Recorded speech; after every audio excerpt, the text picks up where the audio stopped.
Welcome back to this final segment in this law session relating to public law, and in particular, we're looking at electoral law. Now, again, I will reiterate that the 2 years of electoral law that you generally see questions appearing in respect of an exam is certainly when you look at political party funding, first of all, and secondly, when you look at electoral systems. Before the break, we were looking at political party funding, and I raised the point about the taint of corruption and how it needed to be changed.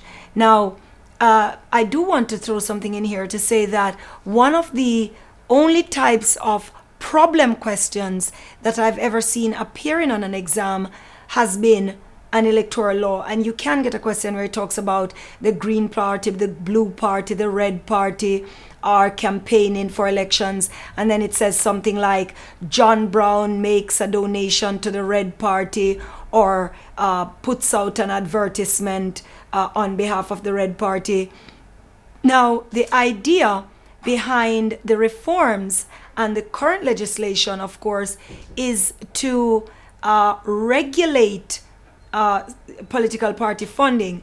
The two main pieces of legislation are the Political Party Elections and Referendum Act and also the Electoral Administration Act. I will refer to them as the PPERA and the EAA at times. So do remember that it is the Political Parties Elections and Referendum Act and the Electoral Administration Act. What I'm going to do over the next last few minutes here is to consider the summary of provisions from these two pieces of legislation as it relates to political party accounts, donations, expenditure, and what are termed regulated transactions. Well, the first point is that we have the Electoral Commission. Well, the Electoral Commission was established under the PPERA, and it must monitor compliance by the political parties with the PPERA provisions which relate to political party financing and expenditure. And what the Commission does is to receive, review, and publish parties' statement of accounts, their returns of campaign expenditure, with, of course, supporting documentation and information relating to donations and what are called regulated transactions. There is the Policy Development Grants, and a Policy Development Grant was introduced permitting a maximum grant to political parties of £2 million per year. Now, under the EAA 2006, such grants are now deemed to be donations.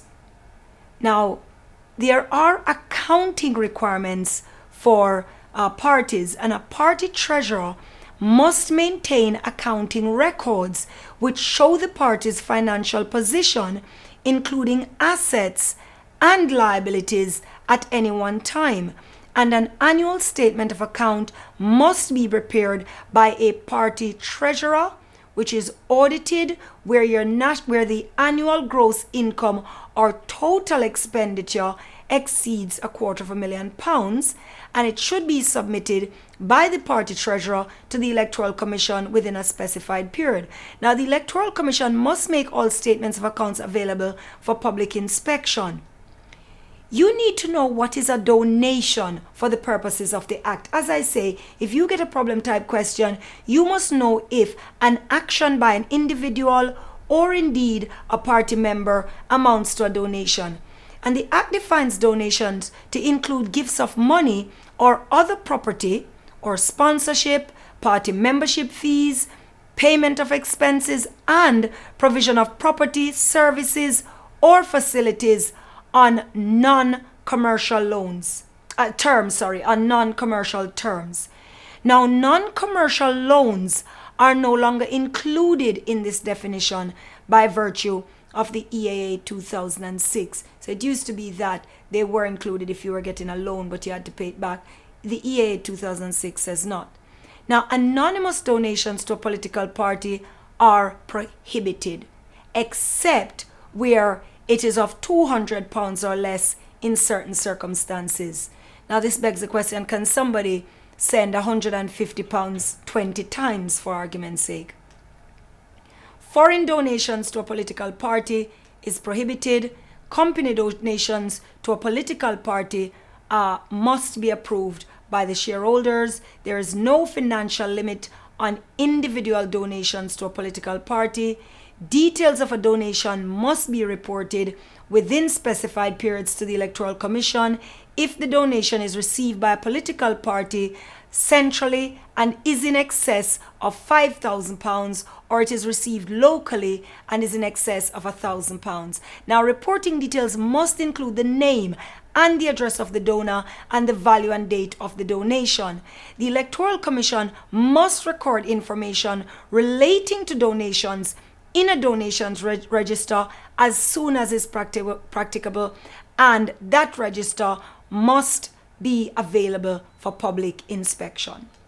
Now, campaign expenditure is another definition which you need to know, because you might very well get a situation where, again, an examiner says to you, X, who is campaigning, has a relative who owns a radio station or a TV station, and he decides to broadcast in support of X. Well, campaign expenditure includes expenses in respect of political broadcasts, advertising, unsolicited materials sent to electors, preparation or dissemination of any manifesto, policy document, market research, press conference, transport, rallies, all that type of thing is determined campaign expenditure. Now, limits are imposed on election campaign expenditure, and a return must be prepared by the party treasurer and audited if it exceeds $250,000, and submitted with supporting documentation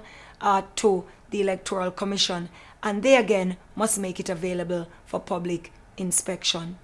Now, the Electoral Administration Act introduced regulated transactions, and it says that any regulated transaction, so whether a loan, credit facility, specified security arrangement, or anything like that, entered into by a political party, must be reported within specified periods to the Electoral Commission, and it looks at values in excess of £5,000, and also, if it is local, values of £1,000. And again, this whole transparency and making it available should be done by the Commission. We have heard the amounts of monies that have been bandied about, 20 million, 21 million, when we look at the Labour Party and the Conservative Party, and certainly about 3 million when you look at the Lib Dems. When you look at the PPERA, it does strengthen the regulatory powers of the Electoral Commission by giving it powers to investigate and, of course, to sanction parties. And we see specific sections of the acts which go to particular issues. So when we look, for example, at the EAA, Section 17 reduces the age of qualification for election of the House of Commons.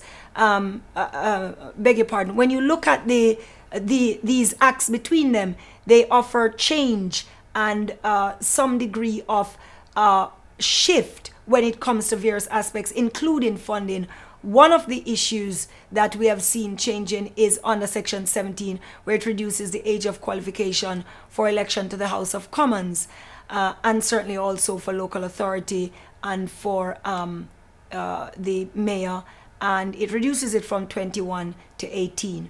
Now, in 2007, following an inquiry which was chaired by Sir Aidan Phillips, the Party Funding Review made a number of recommendations, and this included things like a cap on donations and loans of £50,000, spending controls with an overall single limit on expenditure of £150, and it does look at trying to stem this big money donation and to ensure greater transparency in the whole process. The point, of course, being that it should not be open to individual donors to abuse the system.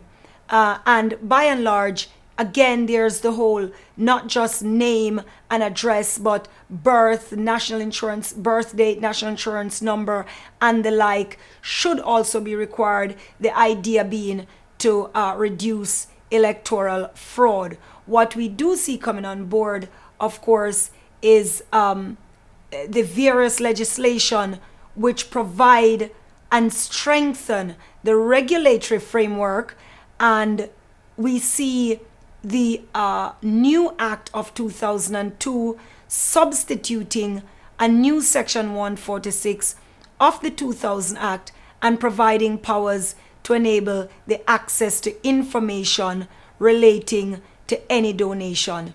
Equally, we see that there is now new situations in terms of breach, and the commissioners are now looking at increasing their numbers, and we now see that declarations are required when you look at certain sums. For example, persons who are domiciled in the UK, persons domiciled outside the UK. We see that issues in relation to these are being addressed, because the idea is that there should be tighter regulatory control when it looks at how persons who support or persons who donate to political parties should be kept in check, and how the funding goes. I'm just going to finish off just briefly on some recent updates, and in particular how elections and the conduct of elections have been affected. Most of what we've dealt with then is looking at political party funding. I would urge you to look at the 2000 Act, look at the 2006 Act and the 2009 Act to see amongst them how the framework is now. I want to finish off with the conduct of elections and some recent cases which have come on board. Now, in 2010, there was a case of Watson and Woollas, and in that case, the petitioner contested the result of the election in the constituency of Oldham East and Saddleworth, at which he had stood as a candidate for the Lib Dem party. Now, the action was brought under Section 120 of the Representation of the People's Act, and the respondent, Woollas, won the seat by 103 votes.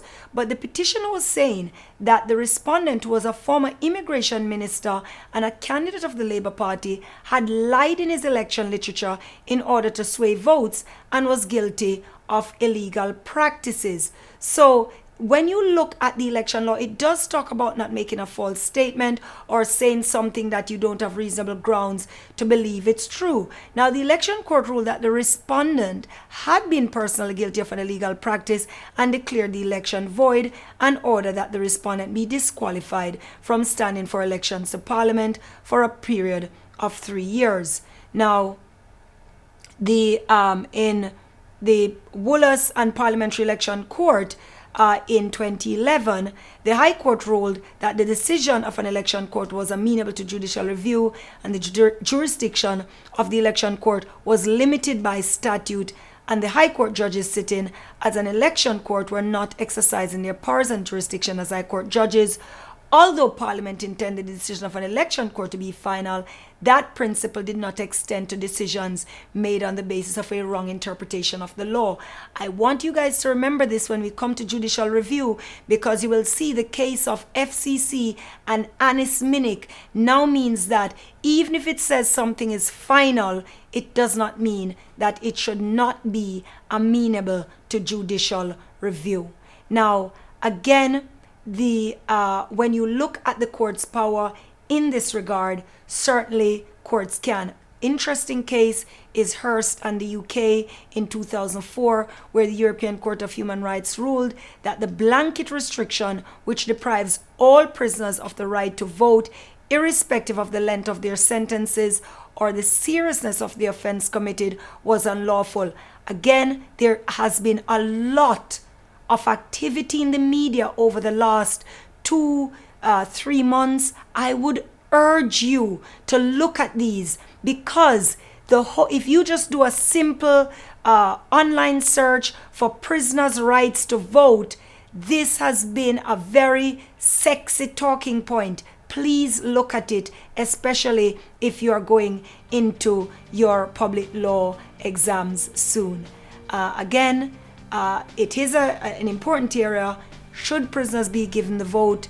If not, why not? If they should, why should they? There's a lot of discussion. You need to take some position or attitude towards it. That brings us to the end of electoral law, and I certainly would ask you to join us for any other law session in relation to public law.